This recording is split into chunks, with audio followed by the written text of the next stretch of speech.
ఓం నమో భగవతే వాసుదేవాయ నమ. ఓం డివైన్ అండ్ ఛానల్కి స్వాగతం. పద్మిని ఏకాదశి అంటే ఏంటి, పద్మిని ఏకాదశి విశిష్టత ఏంటి, ఇవన్నీ తెలుసుకోవాలంటే మీరు ఈ వీడియో తప్పకుండా చూడాలి. ఈ నెల మే 27న వచ్చే పవిత్రమైనది ఈ పద్మిని ఏకాదశి. శ్రీ మహావిష్ణువుకి అత్యంత ప్రీతికరమైన రోజు.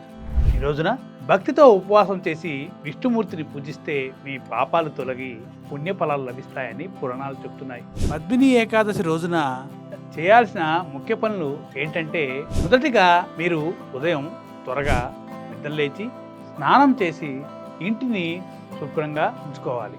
ఆ తర్వాత శ్రీ మహావిష్ణువు ఫోటోను కానీ విగ్రహాన్ని కానీ శుభ్రంగా కడిగి అలంకరించుకొని దీపం వెలిగించి పూజ చేయాలి.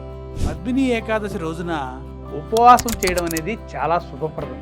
పూర్తిగా ఉపవాసం చేయలేని వారు పాలు పండ్లు తీసుకుంటూ భక్తితో ఆ విష్ణునామం జపిస్తూ రోజంతా గడపవచ్చు. ఈ పవిత్రమైన ఏకాదశి రోజున అన్నదానం చేయడం కూడా చాలా గొప్ప పుణ్యకార్యం. పేదలకు అవసరమైన వారికి భోజనం పెట్టడం వల్ల మీకు విష్ణుమూర్తి కృప లభిస్తుందని పురాణాలు చెప్తున్నాయి.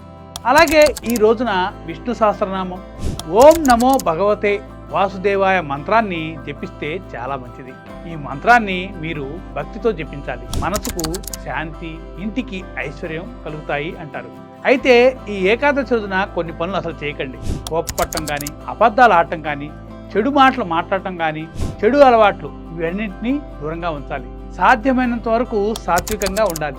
ఎవరిని బాధ పెట్టకూడదు. మంచి మనసుతో ఎదుటివారికి సేవ చేయాలి. పురాణాలు ఏం చెప్తున్నాయంటే, ఈ ఏకాదశి వ్రతం పాటించే వారికి శ్రీ మహావిష్ణువి అనుగ్రహం లభిస్తుందని, జీవితంలో మీకు ఉన్న కష్టాలు తొలగి ఆరోగ్యం, ఐశ్వర్యం, ఆనందం పెరుగుతాయని పురాణాలు చెప్తున్నాయి.